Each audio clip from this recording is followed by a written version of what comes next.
Bueno, entonces habíamos estado viendo en la zona de las fundiciones, aleaciones hierro-carbono en la zona de 2% a 6,67 o 1,7, 2, 2,1 a 6,67, que es la zona, el final del diagrama donde tenemos cementita.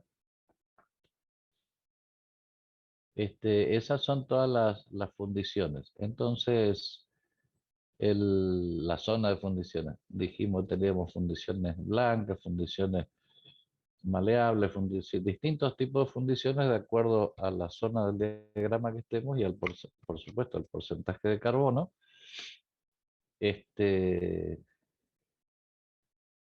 Y aparecen las fundiciones grises en una zona, que es una aleación hipoeutéctica,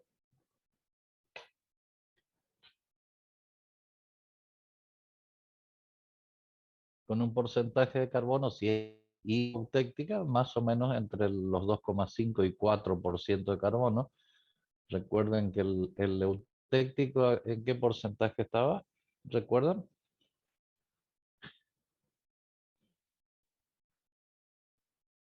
¿Alguno se acuerda de eso? El punto eutéctico, ¿qué porcentual de carbono tenía?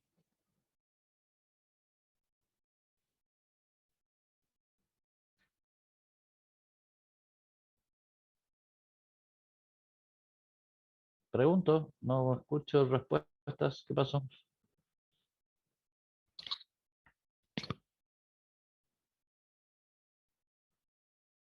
Hola, profe, ni idea. Sí, yo estaba hablando 4,3, profe, pero no sé si me anda el micrófono. ahora sí, ahora te escucho, Luciano. Hoy no salía nada, Sí, por eso estaba esperando. disculpe. No suele ocurrir. Entonces, 4,3 es el eutéctico. Estamos, si es hipotéctica, estamos a la izquierda del punto eutéctico, entre 2,5 y 4.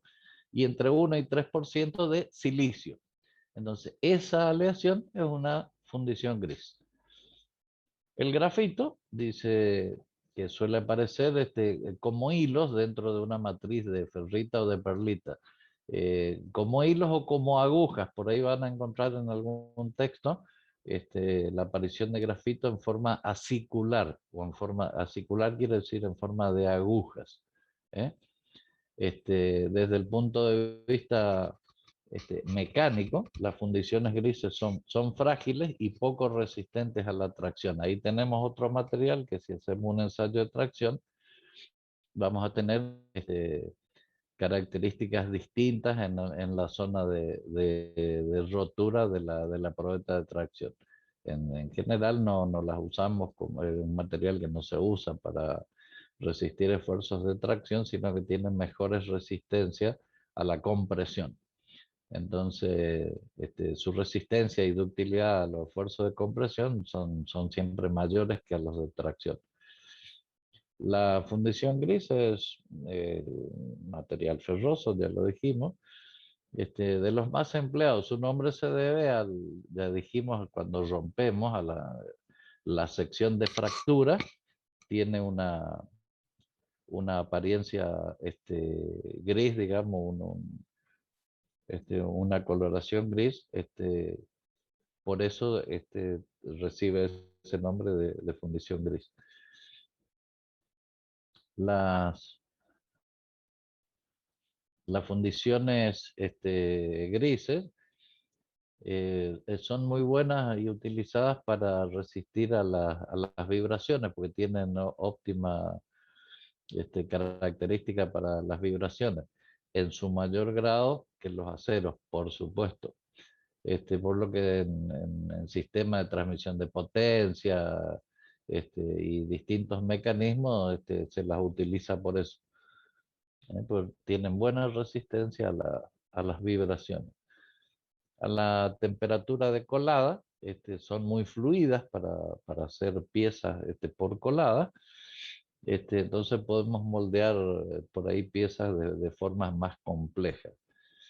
Este, Además es un material relativamente barato.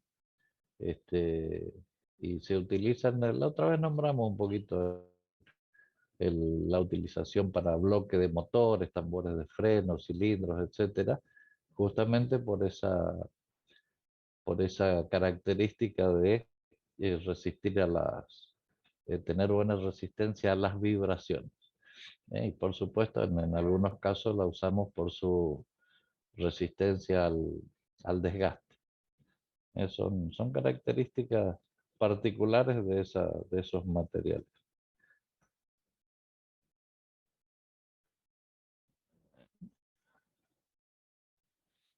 Ahí tenemos una micrografía, una observación microscópica de una fundición gris, donde ahí tenemos los, los hilos o las agujas de grafito en una matriz que puede ser matriz ferrítica, esta más blanca, o matriz perlítica. Recuerden que estamos ahí en la zona donde este, tenemos esas bases, y en el eutéctico, ¿qué aparecía? ¿Qué microestructura aparecía en el eutéctico?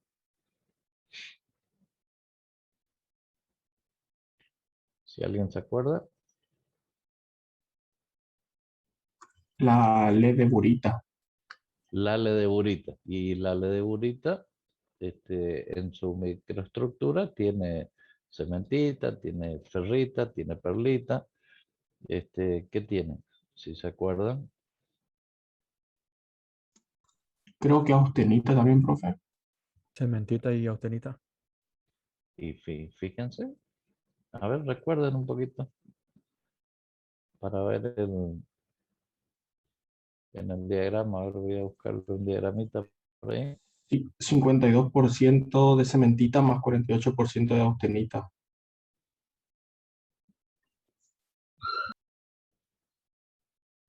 A ver, a ver, a ver, a ver, a ver, a ver, a ver, a ver.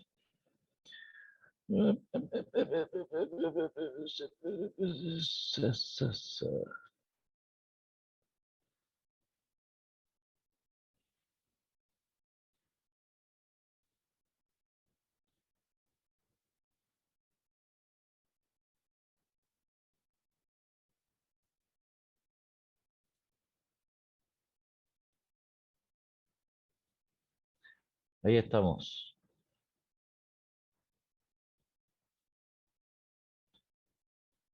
Este es el punto eutéctico. Y acá tenemos la ledeburita, con un 52% de cementita y un 48% de austenita, que la austenita tiene un 76% de carbono, porque es la que aparece acá en el eutectoide, ¿sí? Entonces la zona de las fundiciones grises va en este segmento entre 2,5, o sea, desde acá hasta 4%. Estaríamos en esta zona, ¿sí? Ahí tenemos cementita eutéctica y proeutectoide más perlita. ¿Lo vieron? Sí, profe. Bueno, seguimos entonces.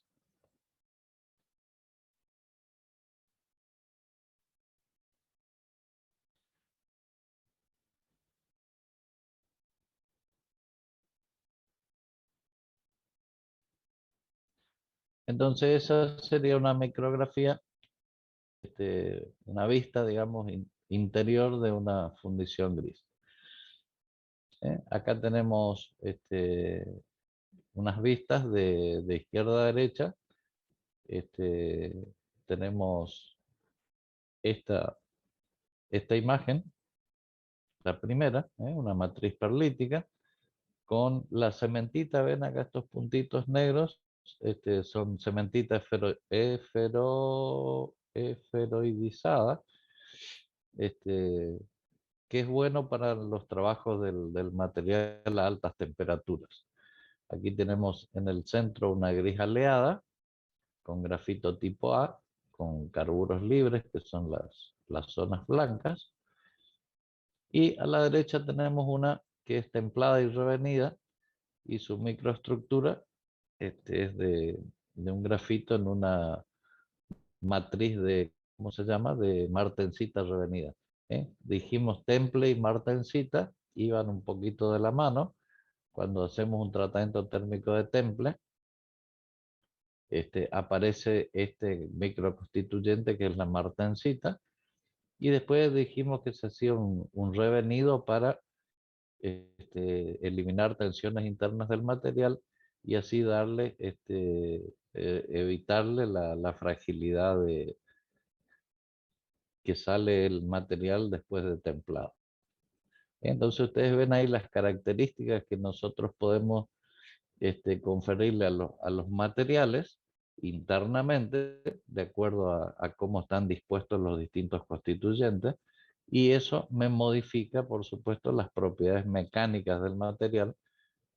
Pueden ser más duras, más dúctiles, más frágiles, más tenaces, depende de qué material sea, yo puedo modificar de alguna manera esa característica. ¿Estamos hasta ahí?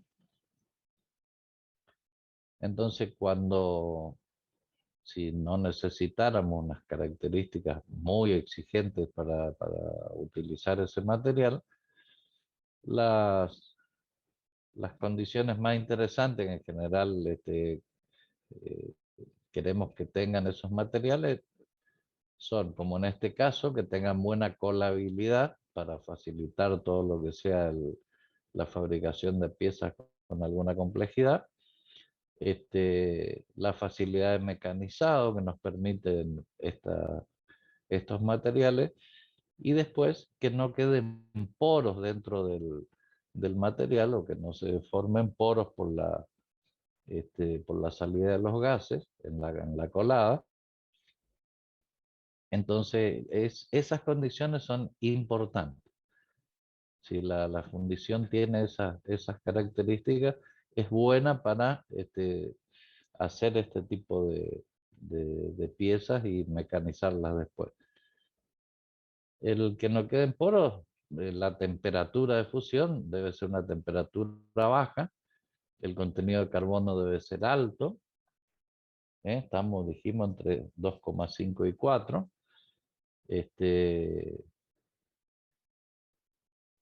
Ahí tenemos entre 3 y 3,75 sería esta gama de fundiciones, y los contenidos de silicio entre 1,25, 1,25, 2, 2,5.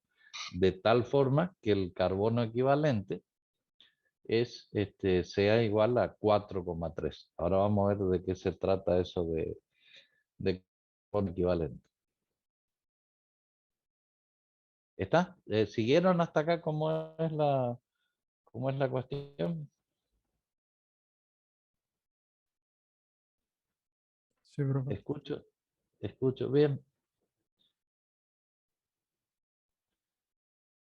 Bueno, después aparece la fundición nodular, que es en algunos casos por ahí si encuentran una bibliografía, las aleaciones de hierro-carbono en este sector del diagrama, aparecen o van a encontrar que por ahí le dicen que no es una aleación binaria, sino que es ternaria por la presencia del silicio.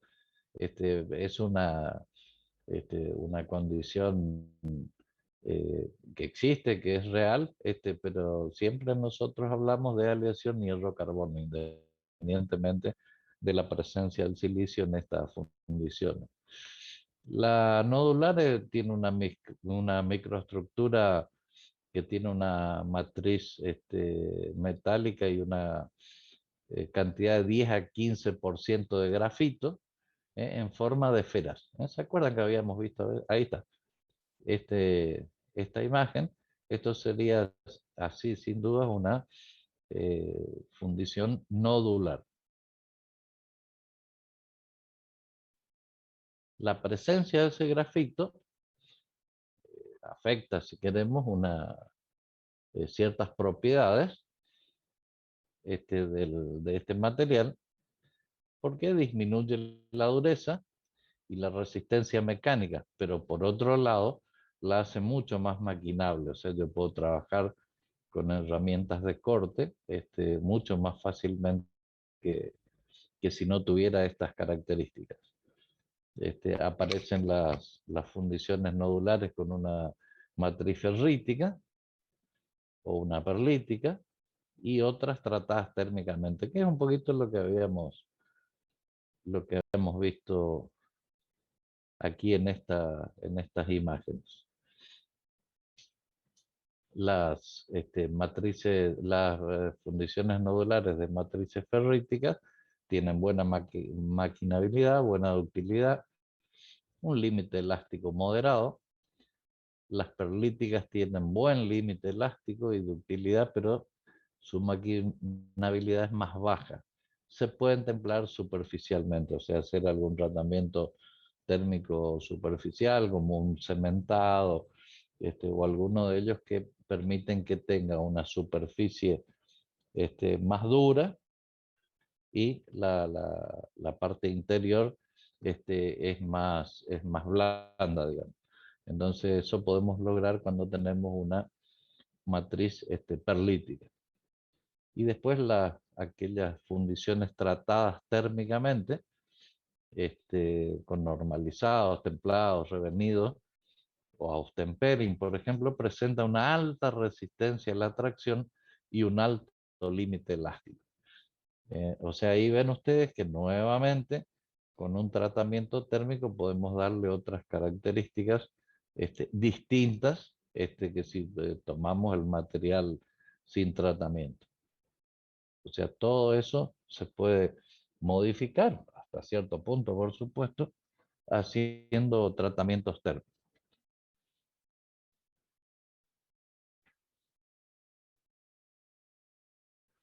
Ya habíamos dicho que la fundición nodular tiene una mayor resistencia a la tracción que la fundición gris. Se usa para la fabricación de válvulas, engranajes de alta resistencia, cuerpos de bombas, cigüeñales, pistones, distintos tipos de utilizaciones que se pueden usar por las características que tienen. Se diferencia de la fundición maleable porque esta fundición se obtiene como resultado de la solidificación y no requiere un tratamiento térmico posterior. Es decir, esto la fabricamos, la enfriamos, se solidifican a temperatura ambiente y tiene esas características. No necesita un tratamiento térmico posterior. ¿Está? ¿Se comprende esto? Entonces, eso ya lo habíamos dicho, por la forma en que aparece el grafito, las características de obtención, por supuesto, y tratamientos térmicos posteriores, hacen que se obtengan materiales de distintas características para diferentes usos. En la industria, en la fabricación de máquinas, son requeridos distintos materiales que cumplan con requisitos que por ahí son específicos para esa fabricación.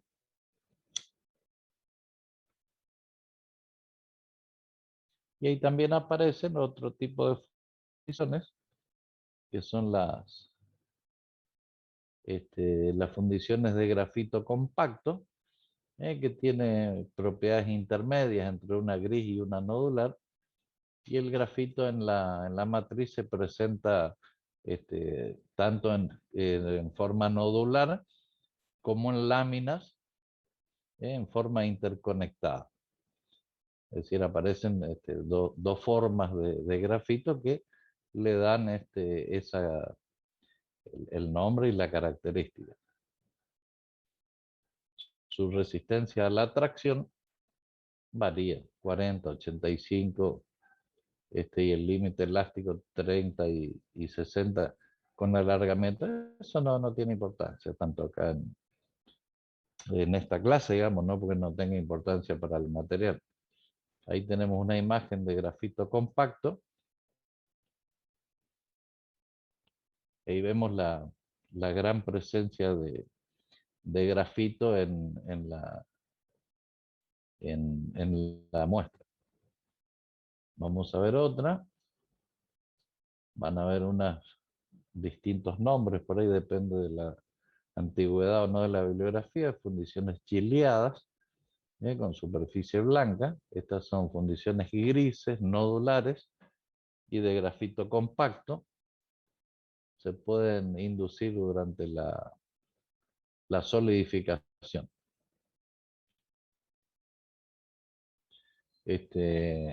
La superficie es blanca justamente porque se produce la formación de fundición blanca. Acuérdense que ahí se puede enfriar más rápidamente el material, entonces vendría a ser como una suerte de tratamiento térmico superficial. Y esa fundición blanca en la superficie de las piezas recibe el nombre de chill. Y la fundición recibe el nombre por eso de fundición chileada. Son distintos tipos, distintos modelos que dependen básicamente de qué material tenemos y de la obtención de ese material. Después aparece una fundición moteada o atruchada, que no es trucha, sino es atruchada. Esa fundición, si la enfriamos a velocidades intermedias, va a contener en su estructura grafito, en su estructura interna, grafito y cementita. Y esa fundición entonces se llama moteada o atruchada. Bueno, acá tenemos, yo les puse un cuadrito que es muy sencillo de verlo y de leerlo, para comparar las propiedades mecánicas entre aceros y fundiciones.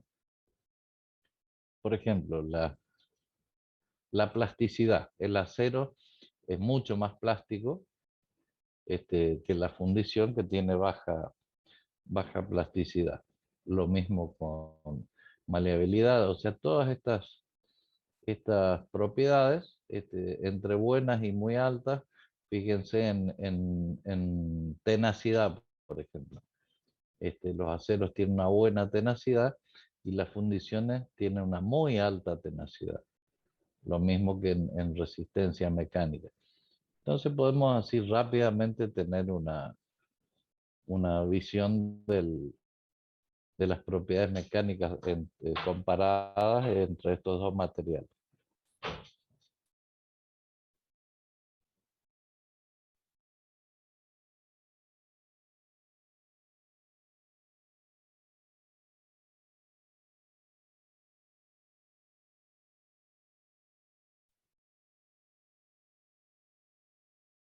Bueno, y acá está lo que nombramos hoy, cómo se calcula el carbono equivalente.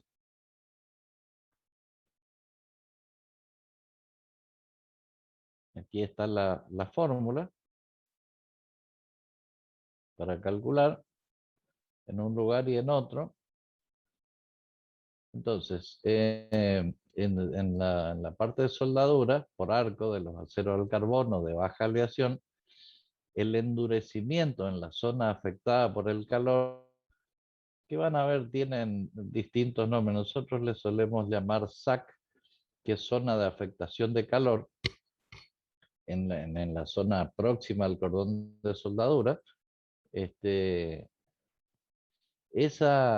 endurecimiento del metal base es causado por la transformación de la austenita en martensita. A ver, ¿me están siguiendo ustedes? Estamos soldando, haciendo un cordón de soldadura, y en los laterales del cordón se produce esa zona de afectación por el calor, o si quieren haz, en el metal base, y que ahí se transforma la austenita en martensita, que resulta por lo siguiente: se enfría rápidamente el metal en los laterales de la soldadura, ahí se enfría más rápidamente. Ese grado de endurecimiento depende del contenido de la aleación y de la velocidad de enfriamiento, o sea, el contenido de carbono de la aleación o la microestructura del material, y la velocidad de enfriamiento. Para los aceros al carbono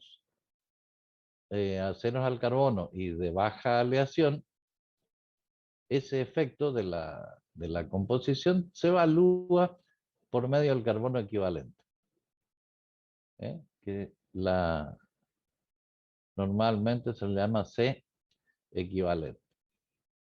La siguiente fórmula es la que usamos comúnmente para determinar el carbono equivalente, la cual está aprobada, por supuesto, por el Instituto Internacional de Soldadura. Ven que en la fórmula aparece el carbono, manganeso, cobre, níquel, cromo, molibdeno, y vanadio. Fíjense que esa es un análisis químico del material, por lo cual siempre es importante conocerlo para las distintas cosas que vayamos a hacer, aparte por la calidad del material. Entonces, estos elementos que estuvieran incluidos en el material se juntaron empíricamente en esta fórmula, y ahí se calcula el carbono equivalente. Los muchachos orientales utilizan comúnmente esta otra fórmula para evaluar la capacidad de endurecimiento de los aceros de carbono o aceros de baja aleación, como dijimos hoy. Eso tenemos que aplicar. Inclusive algunas, creo que yo les puse por ahí. Acá está. No sé si estará esto todavía en internet. Y les da el cálculo de los elementos que tiene ese material, y se calcula con ello el carbono equivalente.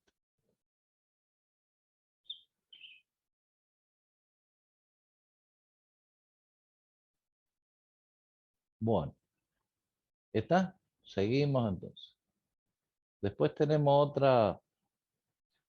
otra cuestión que es importante conocerla, porque aquí vamos a conocer los porcentajes. ¿Se acuerdan en el diagrama, en la zona líquida, zona pastosa y zona sólida? Ahí en la zona líquida, en la zona, perdón, intermedia, a ver si tengo un dibujito por acá. Supongamos que este sea nuestro diagrama. Líquido, estado intermedio y estado sólido. La regla de la palanca, yo quiero saber en este punto O, qué porcentaje de líquido y qué porcentaje de sólido tiene. Estamos en estado pastoso. ¿Me siguen hasta acá? Sí, profe. Sí, profe. Sí, profe. Bueno, entonces volvemos. La regla de la palanca, entonces, es el método empleado para conocer el porcentaje de fase líquida y de fase sólida presentes en una aleación de una cierta concentración de carbono cuando se encuentra a una determinada temperatura. Es decir, estamos en un punto, en la zona intermedia, y queremos saber cuánto líquido hay, cuánto sólido es, cuánto más espesa está la sopa en ese punto.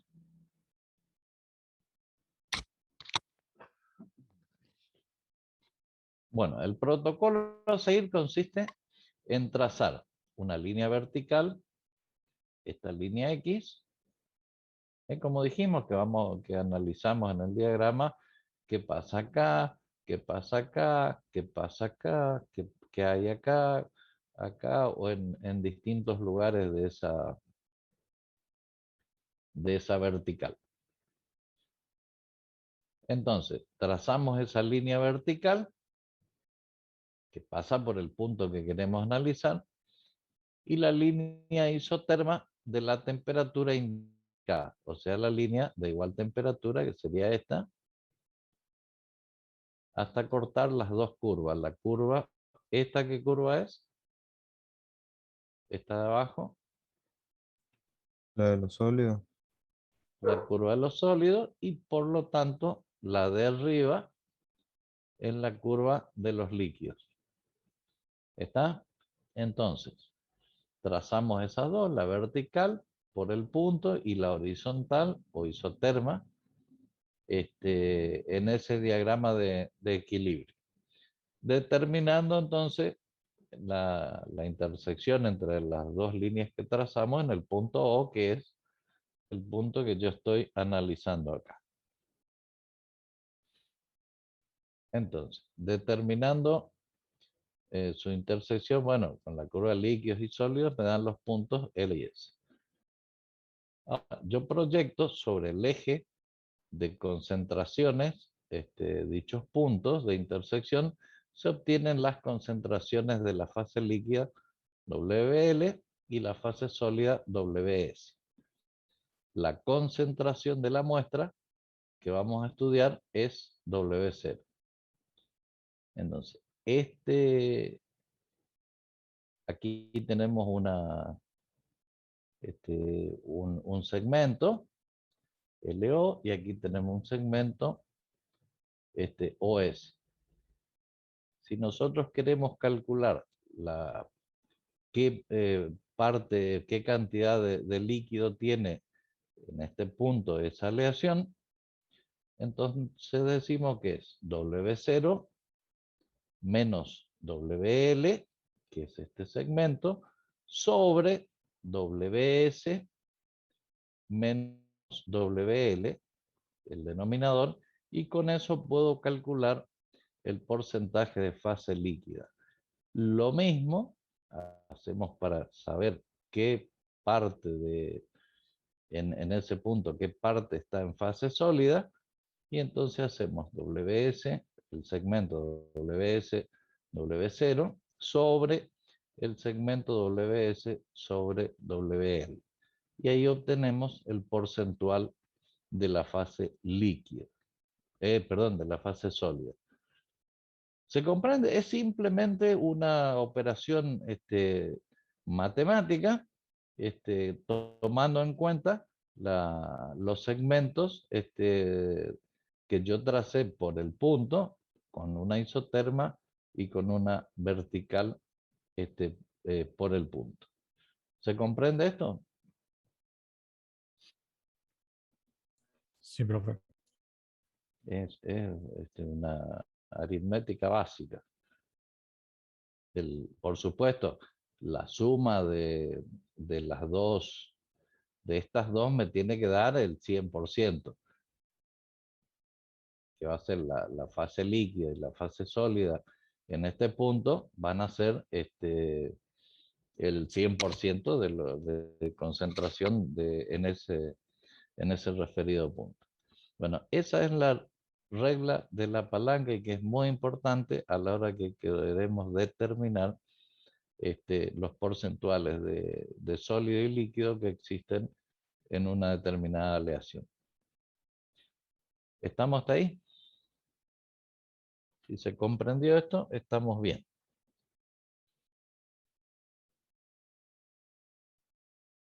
Sí, profe. Bien.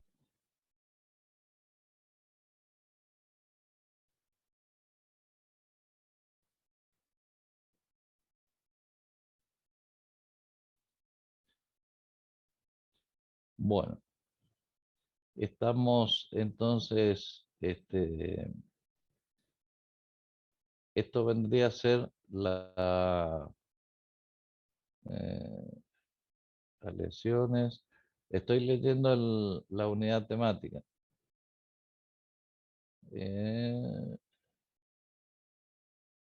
Química y sus aplicaciones. Bueno, esto es la unidad temática 6, productos siderúrgicos. Si ustedes miran en su programa, es la unidad temática 6. Para completar, deberíamos observar un poquito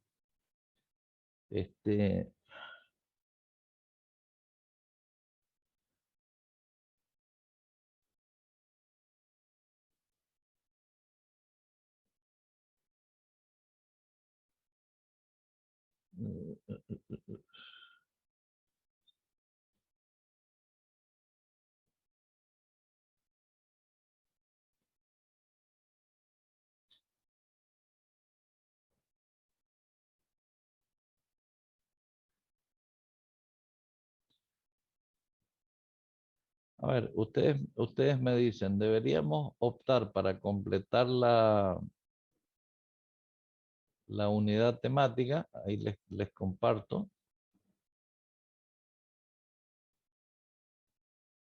Aquí. Esa es la unidad temática 6. Las 5 tratamientos térmicos. Eso ustedes lo están viendo seguramente simultáneamente, o no vieron nada todavía de tratamientos térmicos con espasandín. No, profe, la clase que viene. La clase que viene. Bueno, productos quirúrgicos. Aquí nos faltaría, tenemos dos opciones si quieren. El tema soldadura, que podríamos completar la unidad temática y así ustedes comienzan a ver hacer el trabajo grupal sobre soldadura.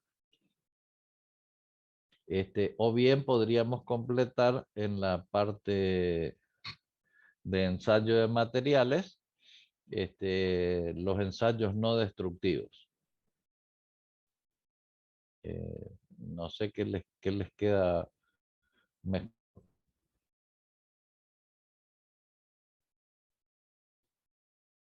Escucho alguno que...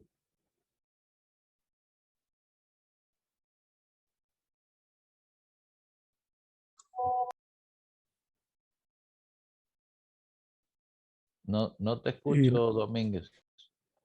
soldadura no sería mejor, profe? No, les pregunto a ustedes, yo no tengo problema, es indistinto. Yo arrancaría con soldadura de última, no hay problema. Si todos están de acuerdo, Yo creería que también soldadura, para bueno, ver el tema del trabajo grupal ese que usted dijo. muy bien. Perfecto, no hay problema. No hay problema. Arranquemos con soldadura, sencillo y de alpargata. Yo le voy a hacer una guía rápida de todo esto, obviamente, para que ustedes tengan una idea y después le va a tocar a ustedes hacer el trabajo, ¿cómo es? El trabajo grupal. Bien, la soldadura, nosotros sabemos que es una parte muy importante en ingeniería a la hora de fabricación, de reparación, de, todo lo que esté relacionado con la industria metalmecánica. Es un tema muy importante, fundamental, conocerlo por lo menos, como para tener una acabada idea de la importancia que tiene. La soldadura no es una cosa que yo voy, hago sueldo y ya está. En ingeniería, la soldadura cumple funciones ultra importantes y se la deben hacer de acuerdo a la normativa o a los estándares internacionales que avalan justamente todos estos procedimientos y me garantizan una seguridad para las distintas fabricaciones. Por supuesto, tenemos que saber distinguir que una soldadura de la caja de una carretilla no es lo mismo que la soldadura en una pieza de una turbina o de un motor, de un avión, de un barco, de una cuestión. Cada soldadura tiene su importancia de acuerdo a dónde va a ser utilizada. Y de acuerdo a la normativa, esas soldaduras van a ser inspeccionadas exhaustivamente eh, con las distintas técnicas que están a nuestro alcance. Una soldadura importante, por ahí la norma exige que sea radiografiada, que sea ensayada con distintas metodologías, ya sea ultrasonido, rayos X, rayos gamma, líquidos penetrantes, o sea, distintos ensayos, distintas técnicas se aplican como para determinar la calidad de esa soldadura. Es muy importante y tiene una aplicación diversa, definir o cómo es, o nombrarla es muy largo de hacerlo. Lo que sí sabemos que es importante, muy importante, y la soldadura aparece en nuestra vida otra vez todo el tiempo. La silla metálica donde están sentadas, el automóvil que manejan, la motocicleta, el ventilador que usan, en todos lados aparece una soldadura. Así que es importante tenerla en cuenta. Fíjense, acá les puse así oleoductos, gasoductos, automóviles, motocicletas, equipo de perforación petrolera, construcción y reparación de buques, acá les falta una S, industria de la construcción, aviones, fabricación de máquinas, la industria aeroespacial, equipos para soldadura, equipos militares, ferrocarriles, puentes, industria mecánica. Solamente puse algunas cosas como para ver la diversidad de lugares donde se aplica, donde se utiliza soldadura.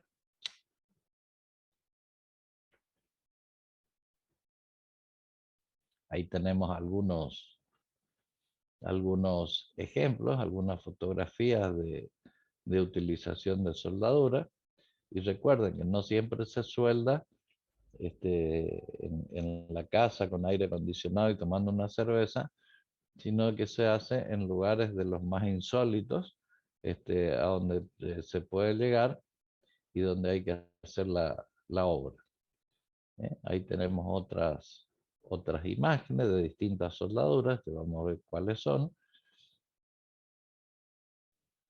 Las distintas máquinas, distintas formas de soldar, las distintas aplicaciones de soldadura. Ahí tenemos fotografías de cómo es, de fabricación de buques. Fíjense en la importancia, todo el buque, toda la barcaza, estas las conocen, estas son las barcazas que andan acá por el río Paraná. Este es el doble fondo del casco de un barco. Todo lo que es el casco, cómo es los accesorios de ese buque, todo esto está hecho a base de chapa y soldadura. Así que fíjense la importancia en este caso que tiene la industria, digamos, de la soldadura. En gasoductos, oleoductos, allá en el medio de la nada, en un taller metalmecánico para estructuras de distinto tipo, en tableros eléctricos, en todo. La soldadura está en todos los utensilios de cocina. Ustedes si toman una jarra de acero inoxidable, verán que tiene soldadura por puntos. Si ven distintos elementos de cocina, están soldados por puntos, en algunos casos soldadura con aporte de material. Como es muy vasta la aplicación de soldadura. Aquí tenemos estructuras metálicas de otro tipo, estereoestructuras, cabreadas, galpones, en toda la industria metalmecánica que se les ocurra, ahí está incluida la soldadura. En la fabricación de automóviles, estas fotos son un poquito antiguas, pero por ahí trae buenos recuerdos. Este era el chasis de un vehículo. Antes venían así, ahora son de fabricación compacta, o sea, la misma carrocería del auto hace de chasis también. Y así, distintas cuestiones, cañerías de petróleo, accesorios, eh, aviación, porque no solo soldamos con materiales ferromagnéticos, sino soldamos con aluminio, con otras aleaciones que nos permiten solucionar problemas en la industria. Bueno, entonces, la soldadura. ¿Qué es la soldadura? Siempre cosa de que nos pongamos de acuerdo. Cuando hablamos de soldadura en esta materia, en general nos referimos a la soldadura eléctrica o soldadura por arco eléctrico. ¿Estamos de acuerdo? Existen distintas soldaduras que ustedes van a poner en su trabajo, pero en general, cuando hablamos de procesos de soldadura, estamos hablando de soldadura eléctrica o soldadura por arco eléctrico. ¿Queda claro esto? Sí, profe. Bien. Entonces, nosotros cuando hablamos de materiales metálicos, hierro, carbono, específicamente, cuando vamos a soldar dos chapas, tenemos, eso es el metal base o el material base. Después tenemos una máquina, que es la que nos va a proveer el arco eléctrico con todos sus accesorios, y un electrodo o consumible, que es el que me va a aportar el material en la juntura de soldadura. ¿Está? Esos electrodos son muchos, son muchísimos, son variados, tienen revestimiento, no lo tienen. El material de aporte es enorme, enorme. El proceso de soldadura, el soldar, es un proceso entonces de unir o juntar dos metales, en este caso dos materiales ferromagnéticos. ¿Sí? La definición es más completa. Nosotros decimos que una soldadura es la unión metalúrgica, entonces, de dos materiales en los que se aporta calor, en este caso a través de un arco eléctrico. En el caso de la soldadura oxiacetilénica con un gas, con una llama. Entonces, soldadura es, de todos modos, una unión metalúrgica de dos materiales con aporte de calor o no, en algunos casos. Con aporte de calor, sí. Con aporte de material o no, en algunos casos. Con aporte de presión o no, que me permiten entonces unir definitivamente dos materiales como si fuera uno solo. A ver si me expliqué. Entonces, aportamos calor, podemos aportar material o no, podemos aportar presión o no, ¿sí? Y eso me define la soldadura. Digo, calor aporto con arco eléctrico, con llama, con circulación de corriente por el material, ahí estoy aportando calor. ¿Puedo aportar material o no? Si tengo un electrodo consumible, estoy aportando material a través de ese electrodo. Puedo no aportar material, por ejemplo, en una soldadura por puntos, no aporto material, simplemente aporto una corriente eléctrica por los materiales. Y puedo aportar presión o no, porque en una soldadura manual con un electrodo revestido, no aporto presión. En una soldadura por puntos, por ejemplo, sí aporto presión. O sea, aprieto los dos materiales con el mecanismo de la soldadora, hago circular la corriente y por fusión del material en la juntura, en los dos lugares donde los puntos se juntan, ahí se produce la fusión del material y se suelta. ¿Se entiende eso hasta acá?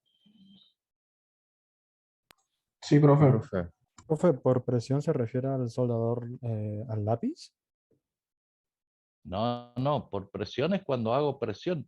Le aplico una fuerza a través de dos puntas por los cuales va a circular corriente entre esos electrodos no consumibles, y le aplico presión y circula la corriente y ahí se produce por resistencia eléctrica entre los dos materiales, se produce la fusión del material. Se eleva la temperatura y ahí se funde, pero en ese punto nada más.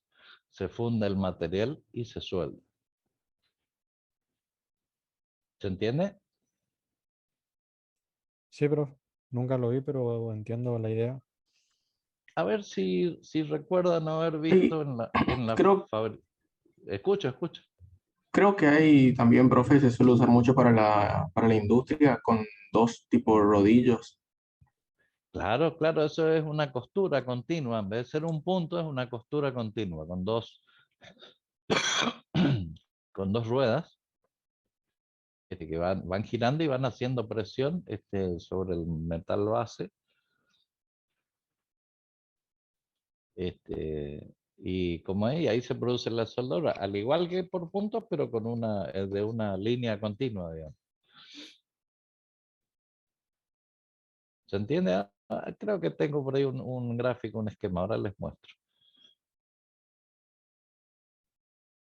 Entonces, esas soldaduras,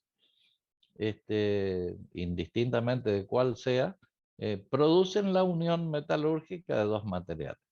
Punto. Esa es la cuestión. La soldadura por fusión consiste en calentar dos piezas de metal hasta que se funden entre sí.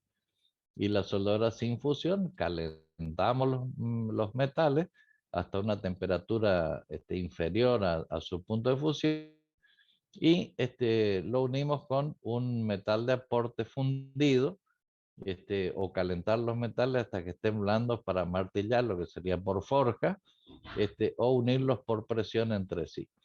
Vuelvo un poquito a lo que decían por ahí de, de cuál es la soldadura por puntos.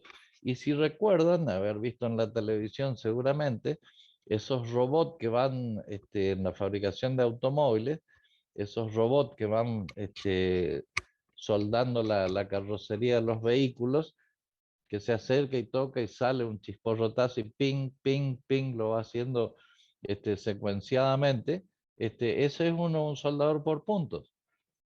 Eh, Toma la parte a soldar, aprieta como una pinza, por ahí no se ve ese detalle, aprieta como una pinza, hace circular la corriente, por supuesto que está perfectamente estipulada cuánta y cuánto, y ahí se produce el chisporrotazo, que es cuando se produce la soldadura de ese punto. Entonces nosotros vamos a ver o a seguir dos puntos que nos interesan, la soldadura por arco y la soldadura con llama. Hay distintas, existen muchísimas más en electrónica, en circuitos y demás, otro tipo de soldadura, pero en este caso, en la industria electromecánica o metalmecánica, estas son las dos más importantes. Para soldar con llama, se emplea el calor de los gases. Ustedes conocerán o habrán visto, o que no conoce, busque y vea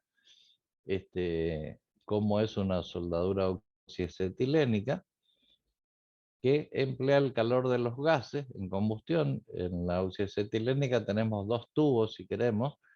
Un tubo que tiene el oxígeno y el otro tiene el acetileno, que es por dos mangueras y por todo un sistema de equilibrio de presiones y demás y de cantidades, se dosifican a un pico como este que está acá, o como este, ¿sí?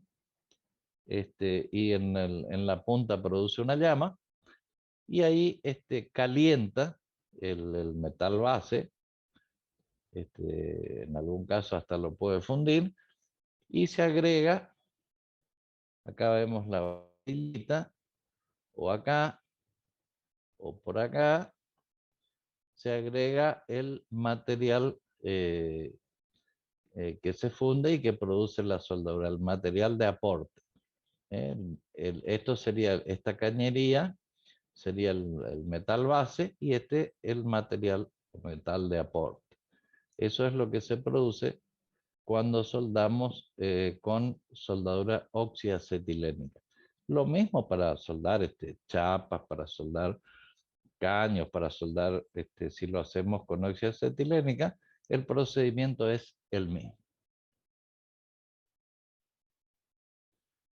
En la soldadura por arco, el calor que necesitamos para fundir el metal base proviene del arco eléctrico, como dijimos. Cuando un arco eléctrico se genera en el espacio entre el extremo del electrodo y el material base. Las soldaduras más comunes son las siguientes: la SMAU, la SAU, la GMAU o FCAU o la GTAU. Después vamos a ver, parece una ciencia oculta, pero simplemente es la designación de los nombres en inglés de las soldaduras comunes y conocidas para todos nosotros. ¿Me van siguiendo hasta acá, no? Sí, profe. Sí, profe. Bueno, eso es importante. De todos modos, recuerden que ustedes tienen ahí en el Drive, yo les di un manual de una marca, obviamente, donde tienen todos estos conceptos y estas definiciones de un fabricante de consumibles. Así que los más adecuados para hacer y escribir este tipo de cosas, el tipo que fabrica esto. No hay cosa mejor ni más actual probablemente que eso. La soldadura por fusión, entonces, cuando se utiliza un revestimiento o un recubrimiento en el electrodo, se llama soldadura con arco protegido. Ustedes conocen un electrodo revestido, de los que ven en cualquier taller, en cualquier lugar. Ese es un electrodo que tiene un revestimiento y que después van a ver que ese revestimiento cumple una función fundamental en soldadura. Entonces, soldadura manual, como en este caso, con un electrodo con revestimiento, es una soldadura con arco protegido. Esa es la que se llama SMAU.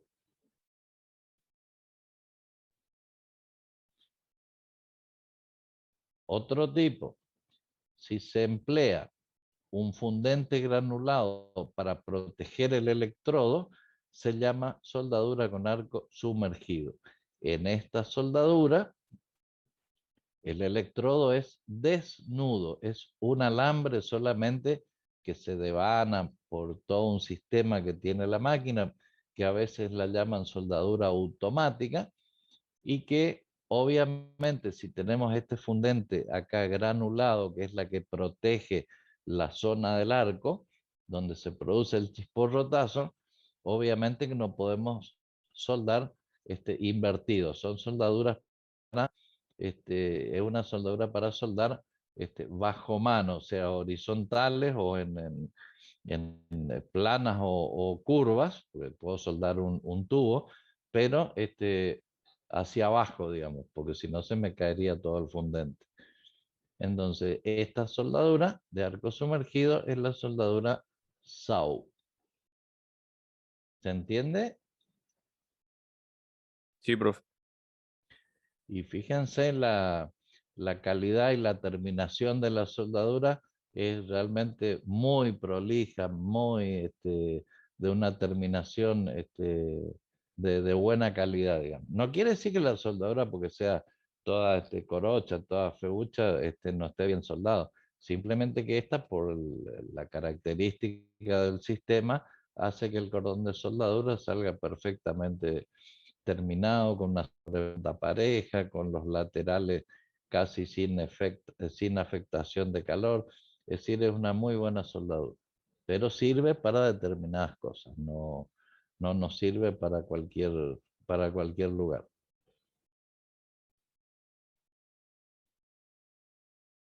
Después tenemos soldaduras por fusión, pero con gas inerte. Esas soldaduras ustedes las conocen, las habrán visto o las van a conocer ahora, que son las soldaduras TIC y las soldaduras MIG o soldaduras MAG.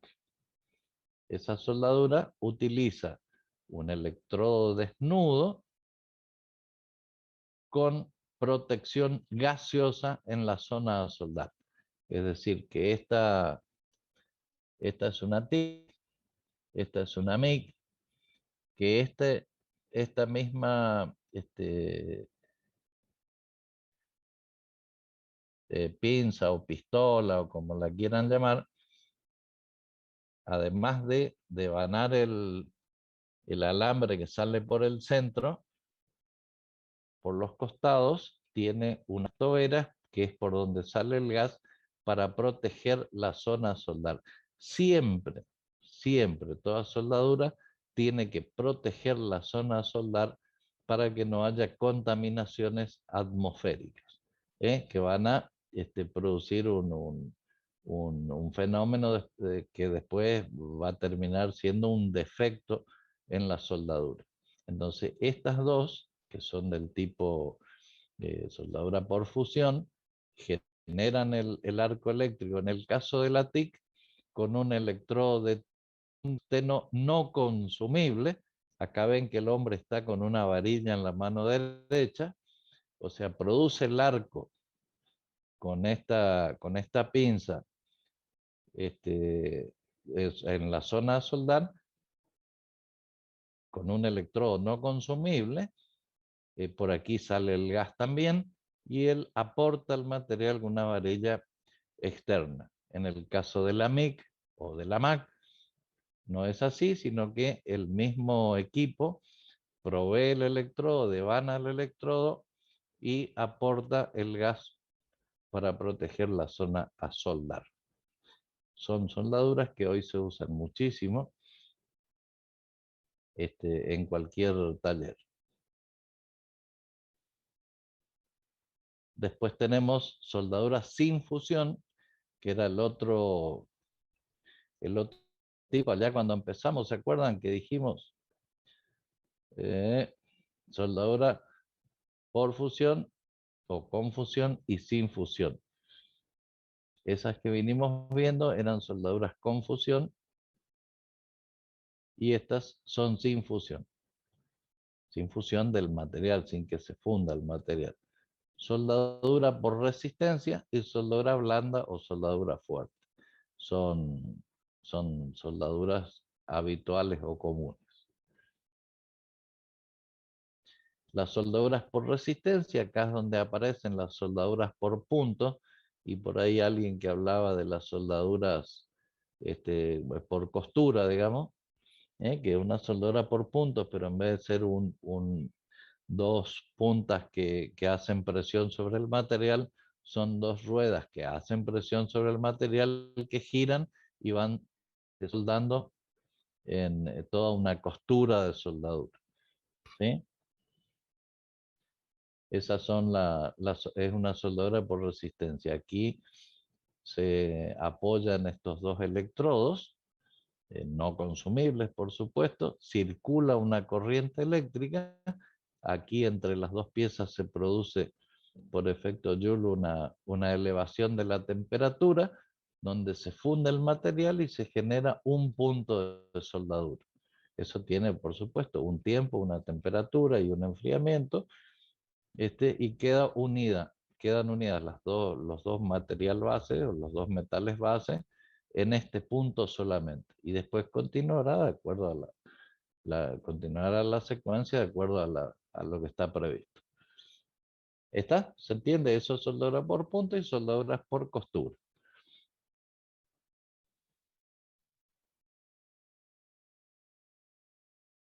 Soldadura blanda y fuerte se utilizan para metales iguales o diferentes mediante el empleo de una aleación o metal que tiene un punto de fusión más bajo que el de cualquiera de los metales que se van a unir. Eso habrán visto en la soldadura ¿cómo es? De elementos en electrónica y en la soldadura de equipos de refrigeración y demás. En esos procesos el metal base nunca se calienta hasta su punto de fusión. En la soldadura blanda se utilizan metales de aporte que funden a temperaturas bajas, relativamente bajas, 425 grados. En la soldadura fuerte, usamos metales de aporte que se funden a temperaturas mayores que las de la blanda. Ambos procesos dependen de la característica de los materiales. La diferencia principal es la temperatura a la que se lleva una soldadura blanda o una soldadura fuerte. Eso es sencillo. Ahí tenemos distintas soldaduras con estaño, con bronce, con plata, es decir, todas las soldaduras que por ahí utilizamos en ingeniería. Las más comunes, siempre tenemos 1, 2, 10 o 1000 más que se pueden ver. Bueno, volviendo a la cuestión eléctrica, el arco eléctrico entonces es una descarga eléctrica de gran intensidad que se produce entre dos electrodos en presencia de un gas que se llama plasma. Eso habrán escuchado hablar. O al aire libre. Por los electrodos se hace pasar la corriente, produce calor en el punto de contacto de los electrodos, ahí se enciende el arco, que después al ser separados formarán el arco eléctrico con una cierta longitud. Cuando el operador o el soldador enciende el arco, ¿qué hace?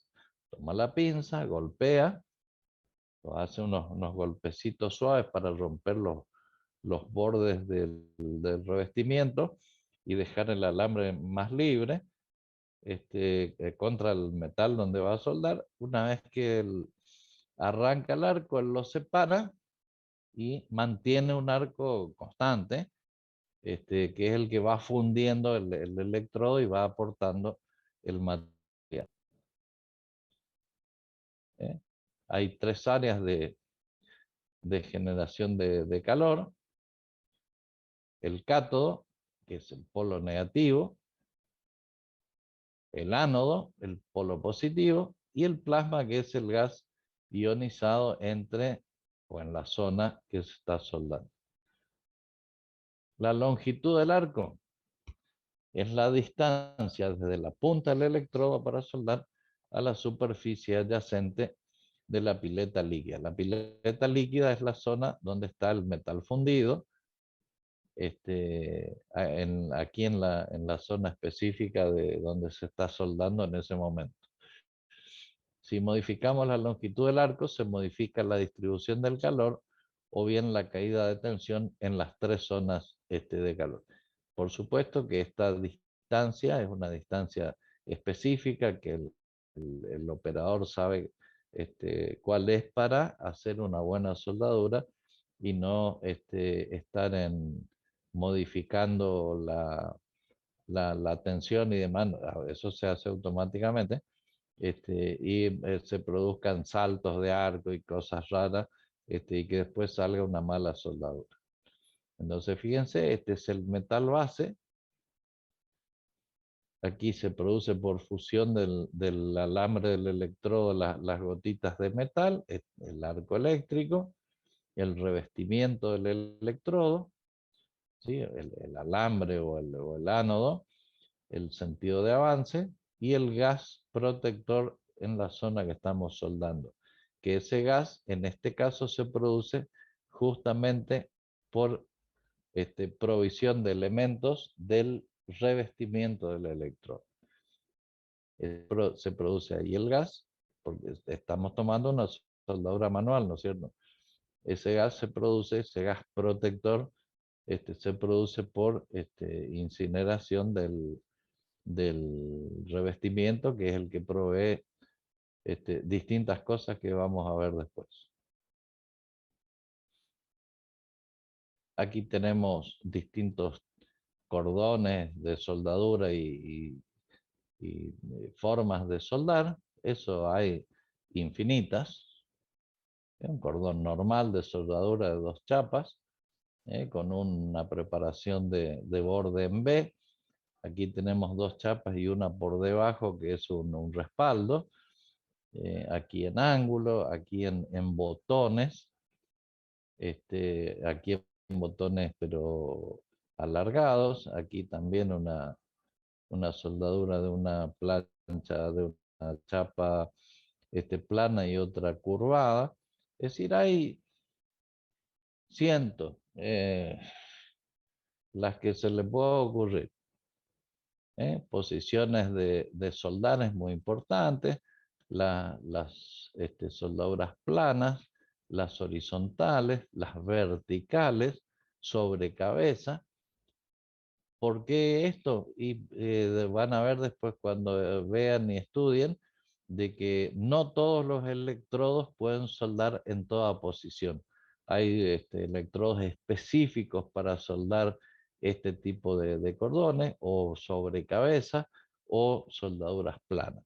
Eso van a encontrar y hay muchísimas variedades o distintos tipos de electrodos que me permiten soldar de una u otra forma. Y hay algunos que sirven para soldar en toda posición. Eso es importante saber para elegir el electrodo que vamos a utilizar. Soldadura con electrodo revestido. Esto ya conocemos lo que es un electrodo, una pinza portaelectrodo. Ese electrodo revestido y ese revestimiento el que me produce la protección en la zona soldar. Se utiliza para unión de todos los tipos de aceros y aleaciones. Permite soldar en todas las posiciones, plano, horizontal, vertical, sobre cabeza. El operario es el que controla el arco y lo puede visualizar. Eso es en proceso manual, obviamente, utilizando para casi todos los espesores. Las principales ventajas: se emplean casi todos los tipos de soldadura. Es muy flexible para cambiar de un metal a otro o de una posición a otra. Costos del material de consumo son menores. Costos de inversión, fuente de corriente, también son menores. O sea, el equipamiento, la máquina. Desventaja, baja velocidad de soldadura, porque depende del operador. Requiere una gran habilidad del soldador. Recuerden que para hacer determinadas soldaduras en alguna industria, el operador o el soldador debe ser calificado. Es decir, debe cumplir con un curso, exámenes de calificación que se van renovando cada cierto tiempo. De no tener esa calificación, no puede soldar determinadas cosas.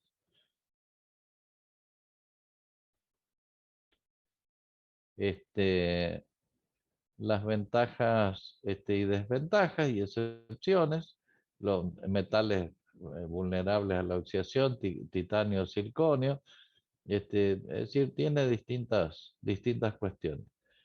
Metales que presentan punto de fusión alto como en tungsteno, no puedo por ahí soldar o tengo que hacer algún artilugio para poder hacerlo, o soldar espesores finos o muy gruesos en su defecto. Este es un esquema de una... yo por ahí busco estas cosas viejas como para que ustedes vean lo antiguo, y después de lo moderno tienen para hacer dulce para ver fotografías o gráficos, esquemas de soldadura. Este es un esquema muy básico de una máquina de soldar o fuente de poder. Tiene un cable que se conecta a la pinza portaelectrodo y otro cable a la pinza de masa. La pinza de masa es la que se conecta al metal base que vamos a soldar. Aquí va el electrodo y aquí el metal de soldadura o de aporte o de depósito que va soldando estas dos piezas. Eso es un esquema muy básico. Y les puse así porque hasta en eso hemos tenido problemas en los exámenes de que no sabían describir un esquema básico de una máquina de soldar para soldadura manual.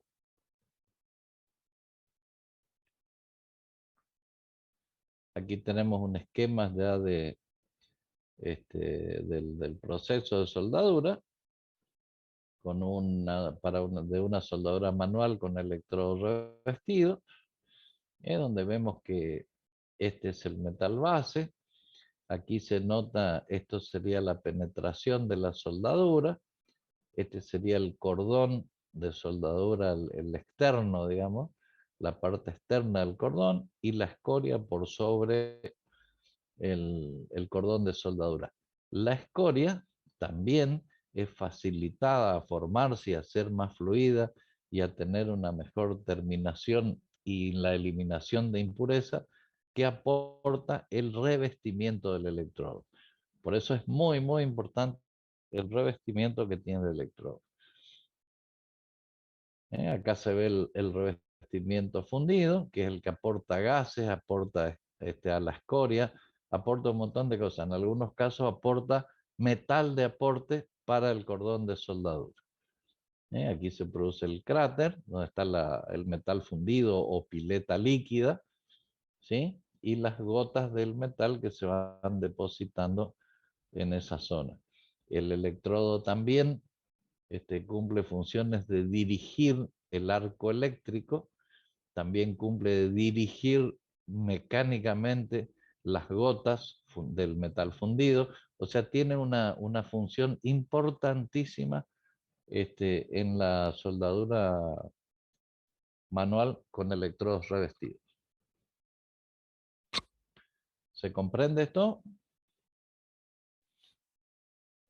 Sí, profe. Sí, Muy, profe. muy bien. Los principales componentes del proceso, por supuesto, la máquina de soldar, la fuente de corriente, la pinza portaelectrodos, la pinza de masa, cables de interconexión y los electrodos o material de aporte. Esto es básicamente los 5 componentes de una máquina de soldar para soldadura manual. La máquina de soldar es la fuente de energía, la fuente de corriente.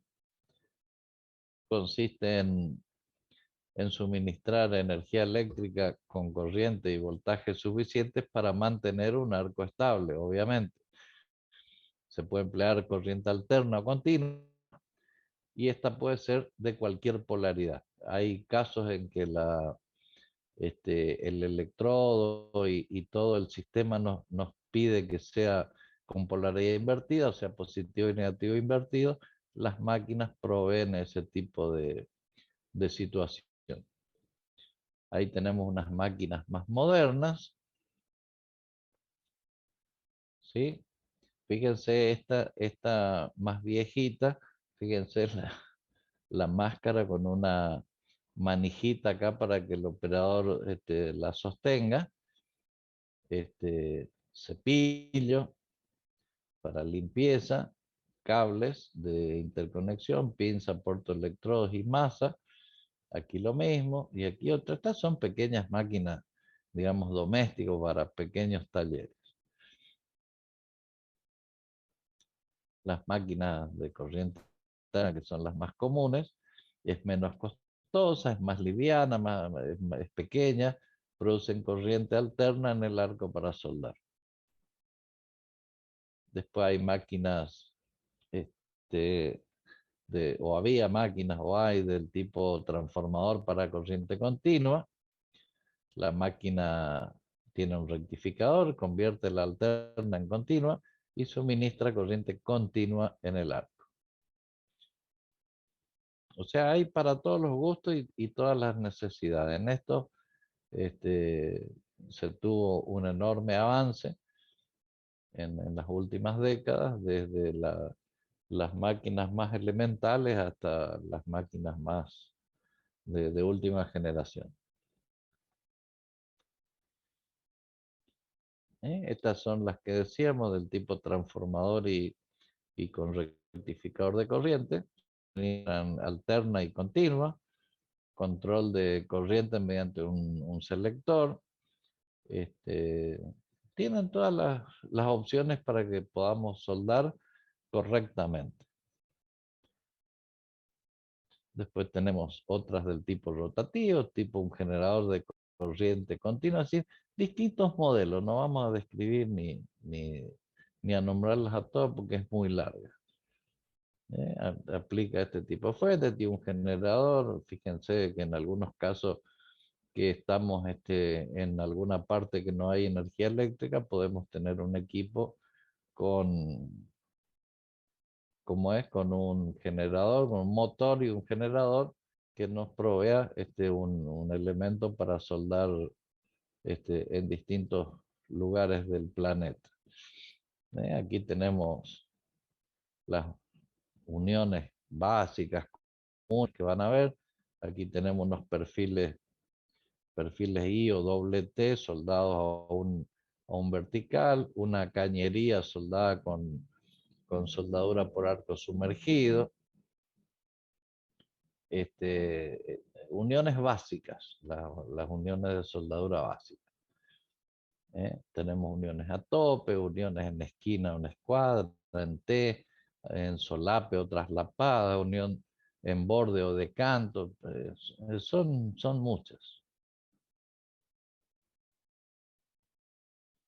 Ahí tenemos un ejemplo, una placa que tiene distintas uniones soldadas, en T, en traslape, al ras, traslapada al ras, esquinas con bridas, caño con o curvas con planos. Es decir, hay infinidad de uniones que van a encontrar, o algunas veces le va a tocar la práctica hacer.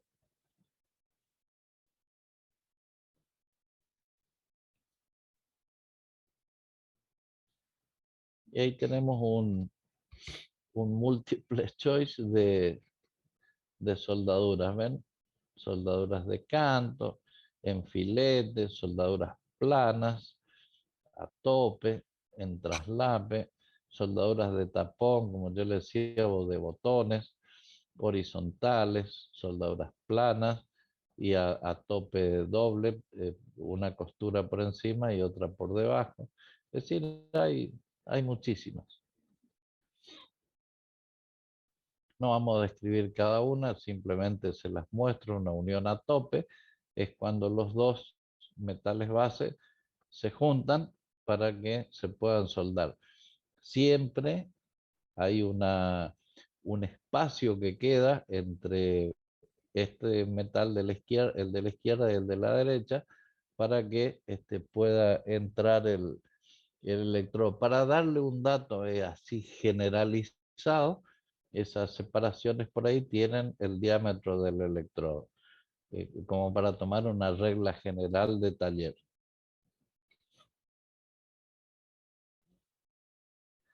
Aquí tenemos una unión en esquina o en escuadra. Después a esto también hay que agregar la preparación de bordes de acuerdo al tipo y espesor del material.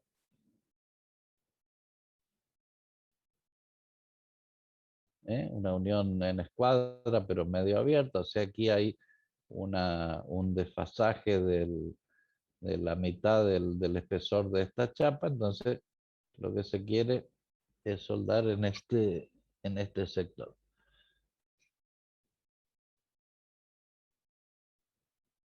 Acá ven, esta es en escuadra cerrada, o sea, se corrió la mitad del material, se apoyó en su totalidad sobre esta chapa y se va a soldar en esta línea.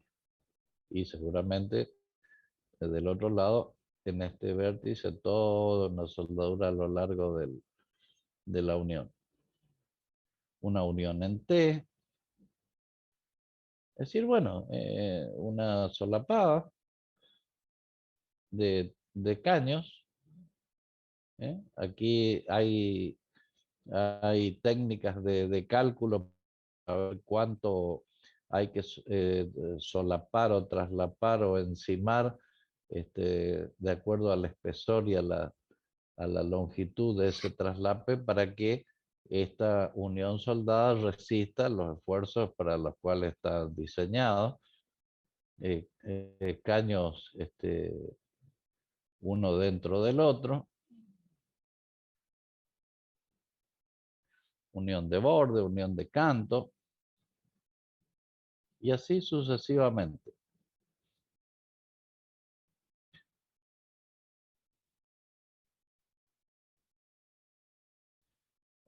Mirar la hora.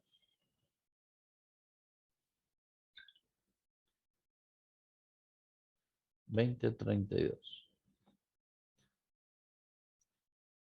Bueno, vamos a dejar aquí para seguir la próxima clase. Ustedes ya tienen ¿cómo se llama?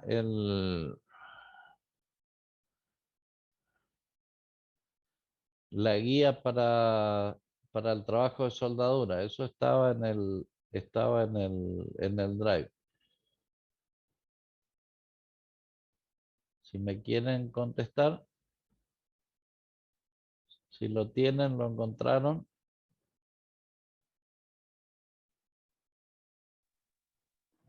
Sí, profe, estaba en el Drive la guía. El trabajo práctico de gabinete sobre soldadura. Bueno, sobre eso ya ustedes tienen que empezar a trabajar. Yo después le voy a poner la fecha de entrega. Ahí Espasandín ya me dijo que les dio, o les avisó por lo menos la temporada para el parcial que que va a ser en los primeros días de noviembre.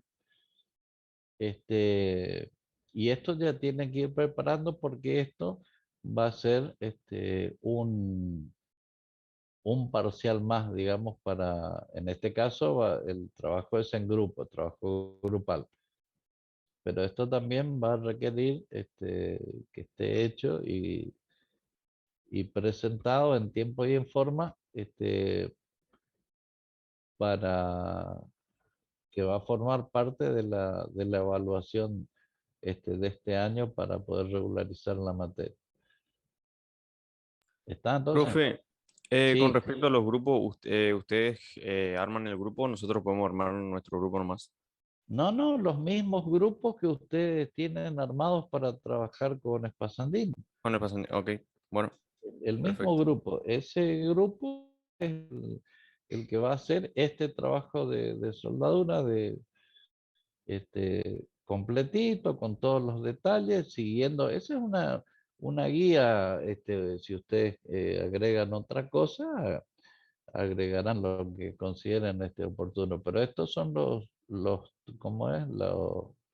Los indicadores básicos para hacer el trabajo. Además Bueno, tienen profe, una muy buena guía. Esa guía de Indura que yo les di, esa está muy completa. Lo que no quiero, porque donde veo que haya un cortado y pegado, directamente desestimo el trabajo. El trabajo tienen que verlo, escríbanlo, redáctenlo como corresponde, arréglenlo lo que no dice el manual Indura y a partir de ahí está todo bien, no hay ningún problema. Pero quiero corto y pego de un trabajo que ya está hecho, digamos.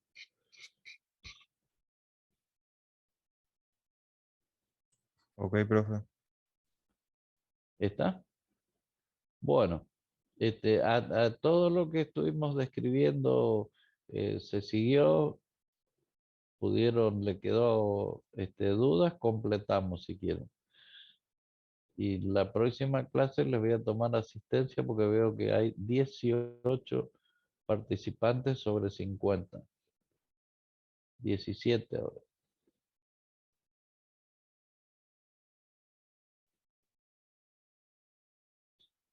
¿Quedó más o menos claro el tema?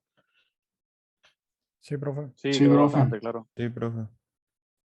Muy bien. Bueno, jóvenes, nos vemos entonces en la próxima clase.